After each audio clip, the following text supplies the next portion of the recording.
The procedure in the ICC calls for bringing the person to a Philippine court first before surrendering the person to the ICC. So if you do not follow that, it can be argued that there is what they call abuse of process, and an abuse of process can be raised in the ICC itself. For all other Your laws. right hand, please. Simple lang po. Please swear to tell the truth and nothing but So the truth it is in the Senate also supreme investigation. over all other treaties. Thank you. Madam Chair, it has been administered. Kapag Yes, nagkaroon ng salamat. sa Maraming Constitution, ipunyag nung nakaraang with a very simple question. Is the Constitution the supreme law over all other laws? Simple lang po. Yes, ma'am. So it is also supreme over all other treaties. Yes, ma'am. Kapag nagkaroon ng conflict sa Constitution at yung Rome Statute, alin ang makahari? The Constitution prevails. Kapag may pag-iiba sa saligang batas at yung RA 9851, alin ang mangingibabaw? Ang saligang batas po. Dati ang saligang batas, di po ba? Maliwanag po yun. The President has been saying that the country was just complying with obligations and commitments to the Interpol in arresting and turning over the former President to the ICC. For the nth time, liwanagan na lang natin, a red notice from the Interpol is not a warrant of arrest. Is that correct? Perhaps the PCTC can help us here. Tama po kayo, Madam Chair. Ang red notice po ay hindi siya warrant of arrest. At ang alam ko, nung November 21, 2024, may nakita ako pero hindi ko na mahanap ngayon, biglang nawala sa ating website, sa DOJ website, isang legal opinion tungkol sa UAE na sinasaad na hindi maaring ang Pilipino ay hindi hayaan umuwi, ano? Maliwanag po 'yun. Kaya nagtataka ako kung baka naman si Attorney Chan may kopya pa nun kasi ikaw raw yata yung author. November 21, ito tungkol sa UAE to. Walang kinalaman dito sa kay PRRD. Good afternoon, Madam Chair. I do not recall having issued a specific opinion on that date, Your Honor. If Kung number 50, a memo number 50, it's no longer in the website for some mysterious opinion reason. number 50, If you could just look it up, we'd be very grateful we'll and get we'd back like to you to on have a that copy. within the afternoon, Madam Sige, Chair. Attorney Chan, maraming salamat. Tinatanong ng lahat, yung obligasyon sa ilalim ng isang ligtas na sa ating Bill of Rights sa mga karapatang pantao. Ito sabihin, kapag may ng Pilipinas sa ICC, sa Interpol, do we still have to comply with the Bill of Rights that guarantees the rights to the accused and to the arrested? That's a given. Certainly, the Bill of Rights is there precisely to limit the powers of the government. And if the government can circumvent the Bill of Rights by just entering a treaty, then the rights guaranteed under Article 3 of the Constitution are no longer secure. Hindi po ba? So, can compliance with the ICC obligations allow the government to disregard the Bill of Rights? Hindi po ba? Maliwanag po yun. At for the same reason na talaga ang nangingibabaw sa lahat ay yung ating konstitusyon. So kahit paano dapat na maaresto at itangay ang dating Pangulo sa ICC dahil daw sa ilang obligasyon, pandaigdigan, kinakailangan talagang sumunod pa rin tayo sa ating saligang batas, lalo na yung Article 3. Talagang sagrado po yun, di po ba? Yes. Yes, ma'am. So, ang tanong namin at tanong ng lahat ng sambayanan, bakit ang pamahalaan, ang administrasyon, hindi muna kumuha ng court-issued warrant galing sa Pilipinas bago inaresto si Presidente Duterte? Why didn't the administration secure a court order before flying the President out of the country? Nung last meeting, sinasabi si Secretary Remulla na yung nangyari surrender, hindi extradition. At hindi katulad ng extradition, sa surrender, di kinakailangan mag-issue ng warrant of arrest para dampin ang dating Pangulo. Tama po ba yun? Kasi yun ang sinabi niyo dati nung Mga extradition kasi, sapagkat tayo pwede mag-file ng extradition para sa ating tuwing tao. Ang extradition po na sinasabi ng batas ay yung court, yung existing state. Yung state pala ng warrant at mag-file ng extradition sa Pilipinas. Kaya surrender lang po talaga ang option natin. Wala kang tayong ibang option. kabisado ko po yan. Panahon pa ng tatay ko, yung extradition law natin, ako yata ng type nung bata. Ang tanong dito, under surrender, there's no need for a Philippine court to issue a warrant. Ang sabi po ninyo, that's the stand of the government. Is that correct? Completely understand.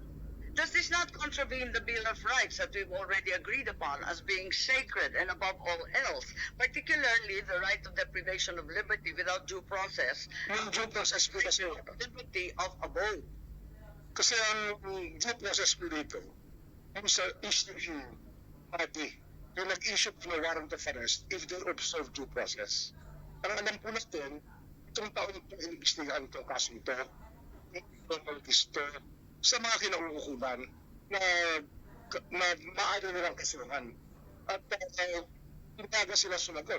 Alam ko po yan na sila ng Congress, may mga tanong na binigay sa kanila, agad po sila sumagot. Kung ano po sumagot, sa Ibang bansa, hindi 7 taon dito sa Pilipinas. ang habang po po sa kanila ng ICC, Saklaw yan sa ating batas. Kasi alin sa ating batas, habang po sa kanila ng ICC, process from the tao. Yes, Senator De La Rosa, please. Meron from the good secretary, saan kayo nagagawa ng information na yan? Na ang mga ng tanong, pasagot, akusan, saan ba kayo ng information na yan? Tsaka sinusunod po nila ang kausapin. Ayun pero alam ko, I'm asking about sinabi mo kanina, natural din pala ka nakaraan pasakit. Ano sinagutan sa mga parata sa kanya?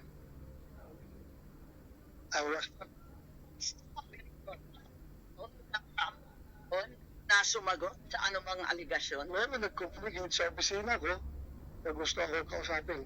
So that's it. Doon lang. Siguro, Hindi na kasi kinausap. Kasi kung kinausap ko, marahil ay sinabi na sa inyo yung nais na sabihin. Bakit kung kakausapin? Sinabi mo na recognize your jurisdiction at ICC. Kaya mismo, LJ. Kinabiskas mo sinasabi ko. Richard. Explore na kinakasuhan? Kaya nagsasabi. Recognize. Pero sa ICC yan. Yun po kung yung residual pa. pero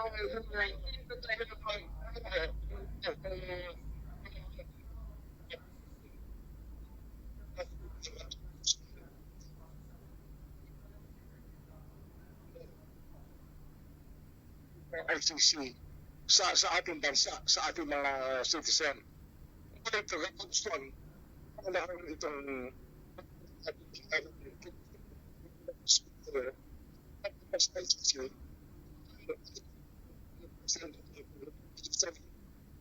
effective lang ng 2018. Chair, kita kami? Yes, Senator Bato.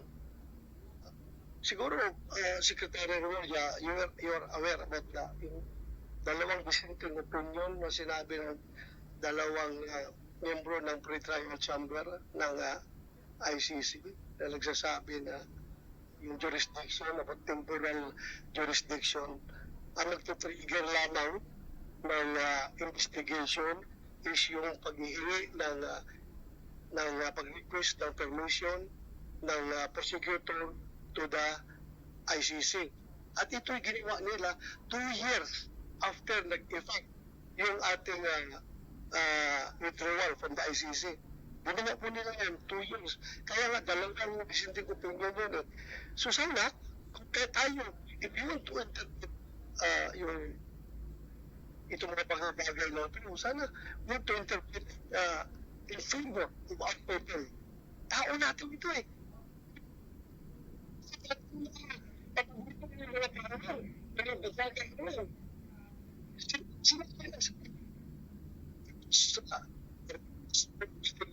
Investigation is triggered 3 years after nag-effect yung ating principal. But then again, Madam Chair, I will leave it at that. Please continue. Yes, Senator Cayetano, please.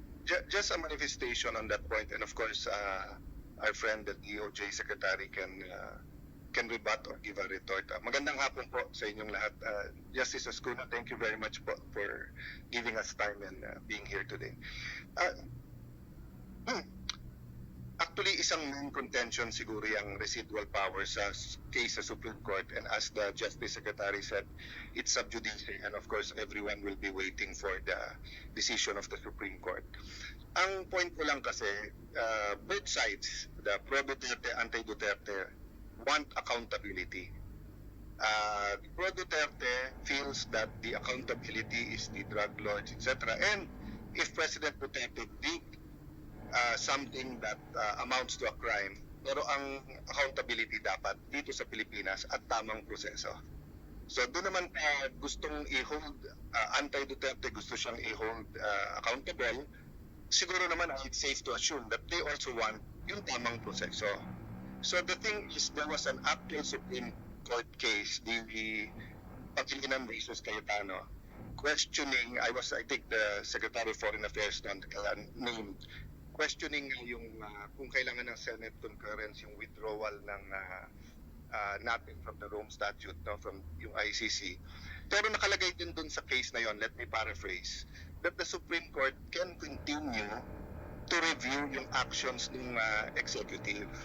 So my problem with yung interpretation dun sa residual powers, kasi nga, di ba, sa 5 judge sa ICC, yung 2 nagsabing wala kaming jurisdiction kasi nung sinimulan namin yan, tapos na dun sa residual na 1 year. But 3 judges said na pwede.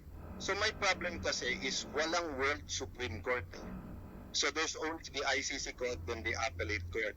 Unlike kung dito natin final sa judiciary natin, then yung interpretation whether they still have jurisdiction or not would have been done under Philippine law.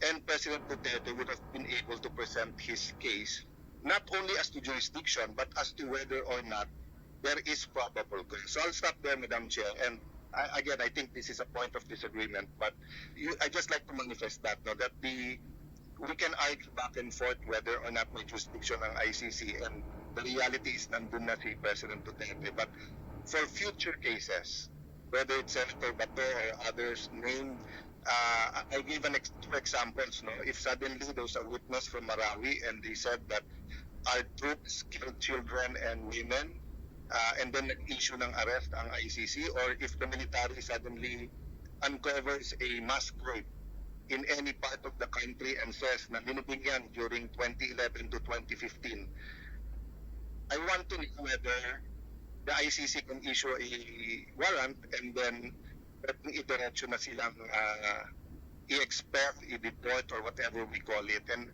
I guess the finality, Secretary, is that the Supreme Court will rule on that. But just to clarify matters, I want to put that on record, that that's what I want clarified, Madam Chair. Thank you. Maraming salamat kay Senator Cayetano.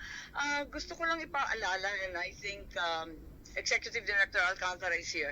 In the diffusion notice, if we will recall, on the second page, apakaliwanag na nakalagay with a view to extradition. Walang binabanggit na surrender. with a view to extradition and assurances given that extradition will be sought. Dalawang beses inulit ng Interpol to. Extradition is explicit. Secretary Remulla, kung obligasyon natin, ang obligasyon natin, extradition. Pati yung Interpol yan ang sabi. Sila ho ang mag-file ng extradition, hindi po tayo. Hindi mo namin option yun. Yun po option po nila yun. Hindi namin option yun. Kasi ang option lang po namin surrender lang. At sasagutin natin ang extradition kung sila po ay mag-file. Under the law po. Liwanagin natin, ang surrender option kapag foreign national. Ang liwaliwanag po niyan nandito sa ating batas at hindi rin kayo nag-imply ng request for extradition. Even though only 12 to 15 hours as measured by Wala pang reference 1951 sa foreigner. Ito po sa offender ng sa accused. Yun po ang reference ng 1951. Makikita natin, kasi kinalkal na natin dito sa Senado, galing rin sa Senado yan, na ang nakasaad sa Article 17, yung dulo, RA 9851, talagang maliwanag na surrender, para sa foreign national. Ilang beses na rin pinaliwanag ni Attorney Medina yan sa first and second hearing na maliwanag na para sa foreign national yan. Kaya mukhang malabo ito. Sa interpretation po yun, hindi mo sa butas yun. Nasa transcript po ang liwaliwanag, may amendment si Senator Subiri at the time, nakalista lahat ng bills pending, pareho po ang referral sa foreign lang, hindi po pwede sa Pilipino. Hindi bale, tulad nga na sinabi ni Senator Cayetano, we agree to disagree, hindi po pwede para sa amin, maliwanag.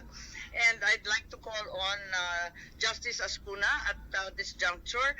Reference has been made to RA 9851, yung Article 17 nga na sinasabi, na sa ngayon, hindi na yung Rome Statute kasi post-2019 na tayo, no? So, ang huling kataga, pursuant to the applicable extradition laws and treaties. It's very clear, it's the last sentence of Article 17. And in an interview, the former Supreme Court Justice Adolfo Ascuna opined that surrender must be made pursuant to an applicable treaty. And since the Philippines is no longer a party to the Rome Statute, what then is the applicable treaty? Wala nang treaty. Dahil ang ini-invoke nga yung Rome Statute, wala na ngayon. Siguro si Justice Ascuna mas mahusay magpaliwanag. Thank you very much, Madam Chair. Regarding the applicable provisions, the justification given by government for the surrender of former President Rodrigo Duterte to the ICC consists of two grounds. One is the warrant of arrest issued by the ICC and served through the protocol of the Interpol. The other is Section 17 of Republic Act 9851, which is the Philippine IHL law, and which provides that if a person is already being investigated for the crimes covered by this act, which includes crimes against, which includes the crimes for which President Duterte is being charged, is already being investigated by an international tribunal, the relevant Philippine authorities may surrender such person to the international tribunal, but it adds pursuant to the applicable extradition laws and treaties. Ngayon, ang tanong, ito bang last sentence na ito, which provide the surrender should be pursuant to applicable treaties, is still applicable since we don't have anymore the Rome Statute. Sa palagay ko po ay it's either we have the Rome Statute or not. If we don't have a treaty, then we cannot surrender the suspect to the ICC under this section, because this section requires that the surrender be pursuant to a treaty. Pursuant means in accordance with. And so if there is no treaty, in my view, we cannot make a surrender. On the other hand, if there is still a treaty that is due to the residual obligations that the Philippines may have even after withdrawal, pursuant to Article 127, Paragraph 2, the Rome Statute, after withdrawal, the withdrawing state still obliged to cooperate with the ICC in relation to matters already under consideration by the court prior to withdrawal. So it again, you go back to the question, is the Philippine situation something already under consideration by the court, by the ICC, prior to our withdrawal? In my view, Madam Chair, the answer is yes, because as of February 8, 2018, prior to our withdrawal, Fatu Bensouda, the former ICC prosecutor, already said that the Philippine situation is under preliminary examination as of that date. Question is whether or not the prosecutor is the court, because 127 paragraph 2 says under consideration by the court. And in my view, it is, because there are four principal organs of the ICC. The first is the presidencies. There's one president and two vice presidents. The second are the judicial divisions. The third is the office of the prosecutor. And the fourth is the registrar. So the office of the prosecutor is part of the court. Therefore, when Article 127, Paragraph 2 says the matter must be under consideration by the court at the time before withdrawal, it includes consideration by the prosecutor. And so therefore, I believe we have residual obligations even after withdrawal. Question therefore is whether or not the warrant of arrest issued by the ICC after our withdrawal is something we have to cooperate with under 127 paragraph 2. In my view, yes. And therefore, in my view, the warrant of arrest is legal.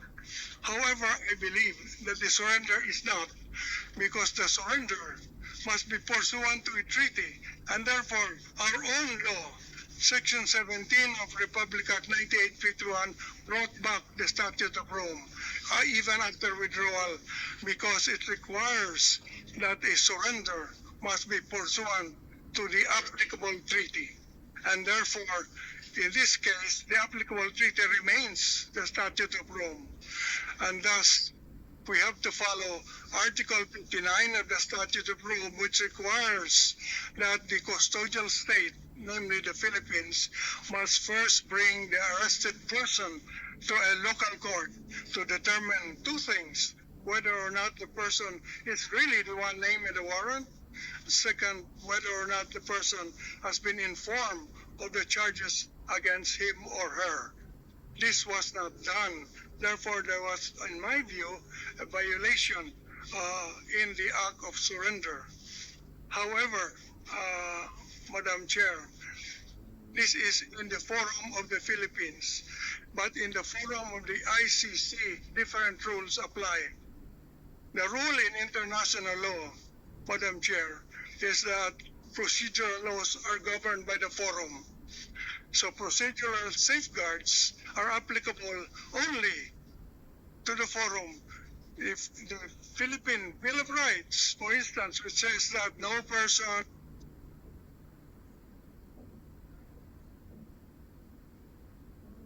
However, criminal proceedings before the ICC is governed by their own procedure. This is in accordance with private international law, that procedure is governed by Lex Fori, the law of the forum. And therefore, we go to the procedure in the ICC. In the ICC, I believe they follow what is called mali coptus bene detentus, meaning that even if the arrest is illegal, the detention can be legal. It does not automatically mean that if the arrest was illegal, the person arrested must be released. They will balance, it's a balancing act. They will balance the illegality of the arrest with the need to prosecute someone for very serious offenses under international law. And in their view, the balance weighs in favor of prosecution. They will prosecute, notwithstanding the violation of the procedure in the arrest and in the surrender, I mean. Therefore, it depends on whether you're talking about Philippine Forum or the ICC. The ICC, I believe, will follow their own procedure. Whereas in the Philippines, as it is now pending in the Philippine Supreme Court, in my view, there is a violation and there will be consequences for that violation. Thank you, Madam Chair. Thank you very much, Justice Escuna. As usual, we received a very exhaustive opinion, and I'm certain that we will be guided by the same. I think Senator Cayetano would like to respond. May I take advantage of the knowledge, wisdom, experience of Justice Escuna, not only as a former Supreme Court justice, a recognized legal luminary, but as a member of the Constitutional Commission. So can I take a step back?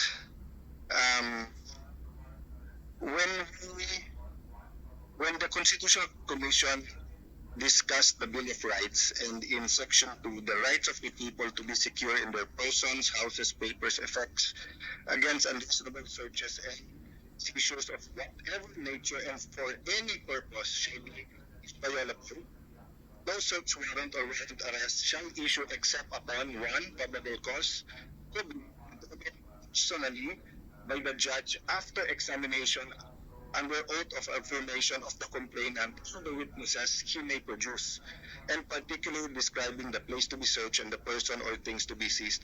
Am I correct, sir, that this was also a reaction to a period in the martial law where there were different kinds of warrant of arrest? Diba yung, I don't know the name of all of them, but ASO, so there were arrest warrants from many sources, including the military. So the commission, in its actions as representing the Filipino people, so fit. At least ito po yung tinuro sa amin sa Ateneo, that ang pinag-ugutan nito, to be sure that if someone is arrested and it's not on a whim, it's not politicizing whatever, we will make sure by one, judge lang ang pwede sa Pilipinas ang mag-issue ng warrant. Of course, the Supreme Court has already said may exception like the Bureau of Immigration just for the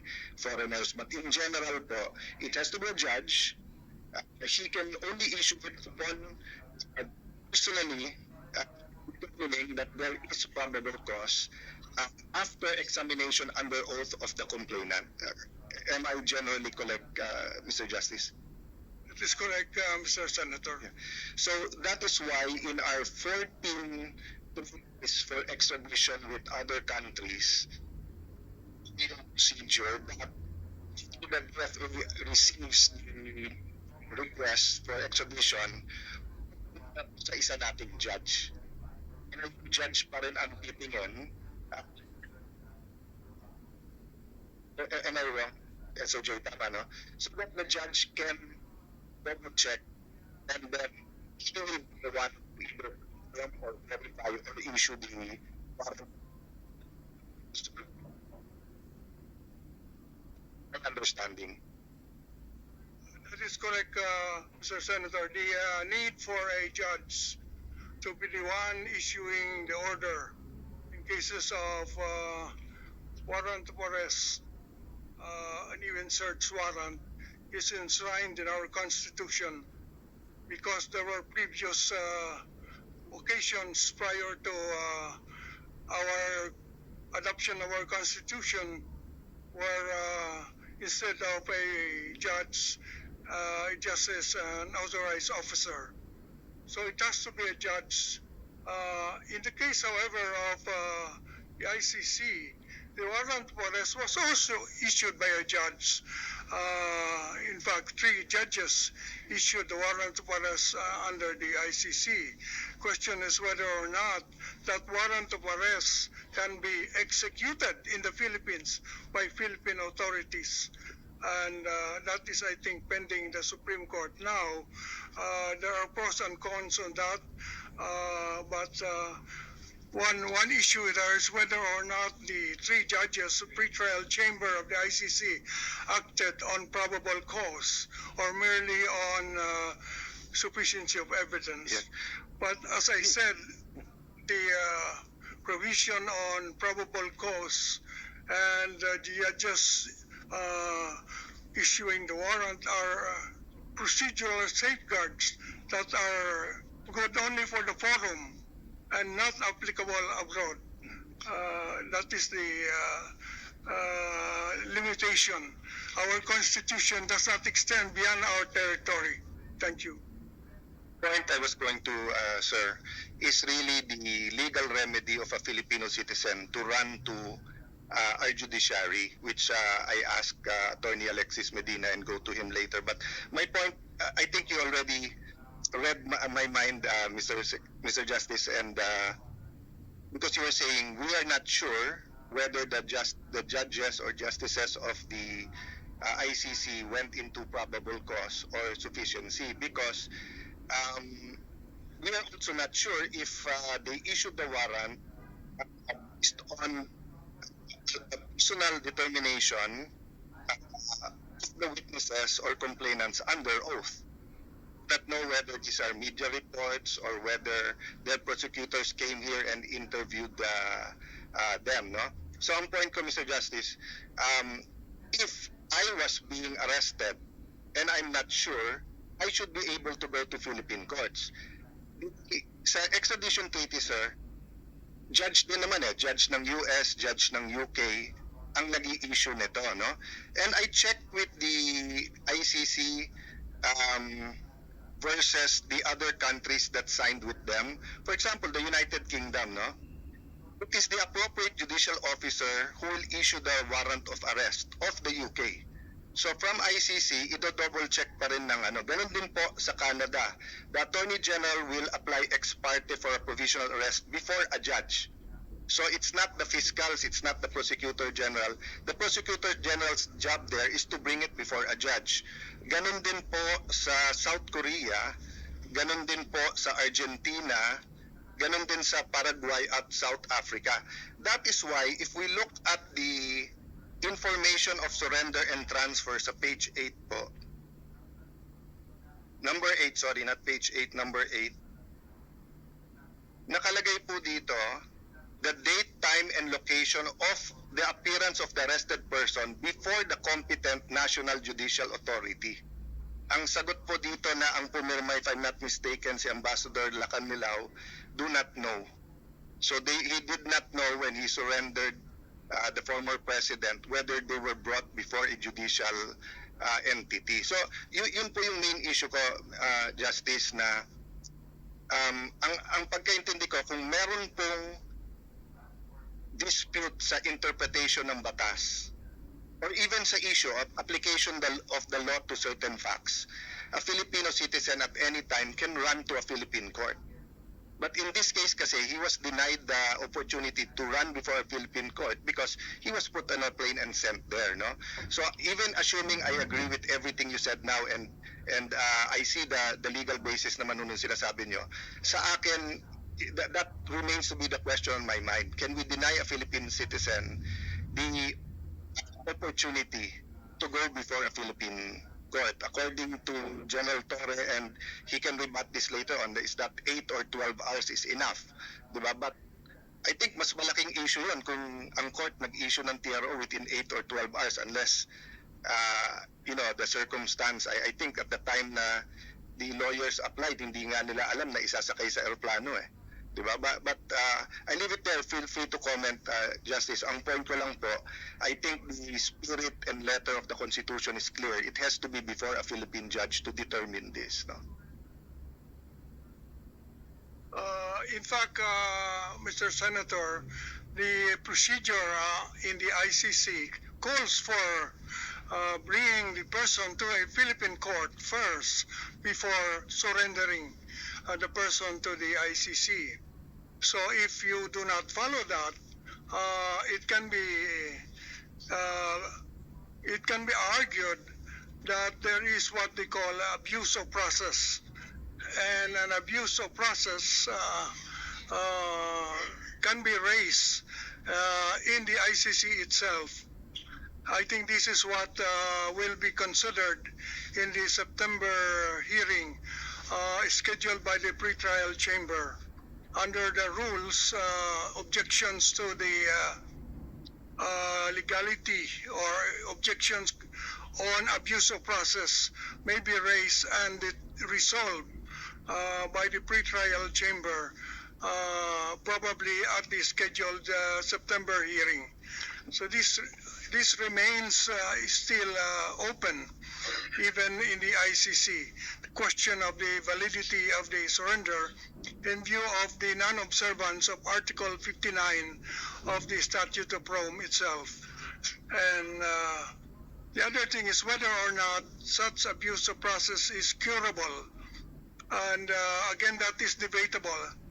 It seems to me that the initial hearing on March 14th done by the pretrial chamber was an attempt to cure the deficiency of the absence of Article 59 procedure, because the three judges of the pretrial chamber in that hearing simply did what a local court would have done, that is, determined that the person is the same person named in the warrant of arrest, and that the person was informed of the charges against him or her.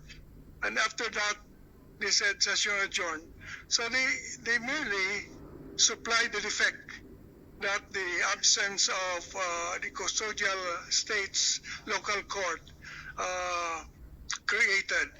So it remains whether or not male captus bene detentus will be applied by the ICC. Thank you. Mr. Justice, yung dahilan kung bakit yun ang tanong ko, no, the reason for my questions is, I grew up dun sa naririnig mong sa presinto ka na lang magpaliwanag. And after the EDSA Revolution, eto sa bagong constitution, then the many laws we passed after addressed that Hindi pwedeng bigla ka na lang hulihin tapos sa presinto ka na lang magpaliwanag. Unfortunately, parang yun ang lumabas, sa Hague ka na lang magpaliwanag. Even if there are defects here, but I just like to express my admiration the way you explain very fatherly, whether it's in class, it's in the Supreme Court oral arguments, or here. Thank you for for your calming voice during these confusing times. Thank you, Madam Chair. Huling hearing po, Justice, may binanggit kayo ng mga violations locally, and such violations would inevitably incur consequences. What possible violations are there to local law and our Constitution? The possible violation, Madam Chair, consists in the surrender without passing through the court, what we call extrajudicial rendition. That issue will have to be resolved by the Supreme Court, whether or not an extrajudicial rendition is valid in the Philippines in view of our Constitution. And the other issue is whether or not there is a comma that separates international tribunal from another country. In other words, whether or not the colatilia, subject or pursuant to the applicable extradition laws and treaties, refers only to extradition and does not refer to rendition because of comma. I look at the text of Republic Act 9851, Madam Chair. Section 17 does not have a single comma. It has two commas. And the two commas are parenthetical commas. They are not separating commas. They are parenthetical because they merely enclose the words "if any." So it says that the Philippine authorities may surrender the suspect to the International Tribunal, comma, if any, comma, or to another country pursuant to the applicable laws, extradition laws and treaties. So it's really only to if any. It's not known to support the provision that requires a treaty from that one international court, in my view. So it's not a single comma. Dalawang comma yan. Ang function ng dalawang comma in grammar is with a parenthesis. So, to me, the definition is not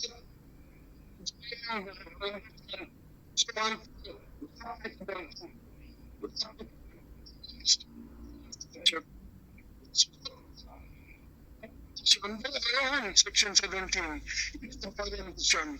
So if you do a rendition, you have to follow the procedure for rendition in the Article 9 of the Statute of Rome. Yes, thank you very much, Justice. And certainly, looking at the transcripts as well as the original bills filed, maliwanag po na talagang walang comma. So, ibig sabihin, pero yung extradition tsaka surrender na kinakailangan may treaty o batas na pinagbasehan. Maliwanag po yun, kaya abangan natin yung hatol ng ating Korte Suprema. Maraming salamat. Thank you very much for that. And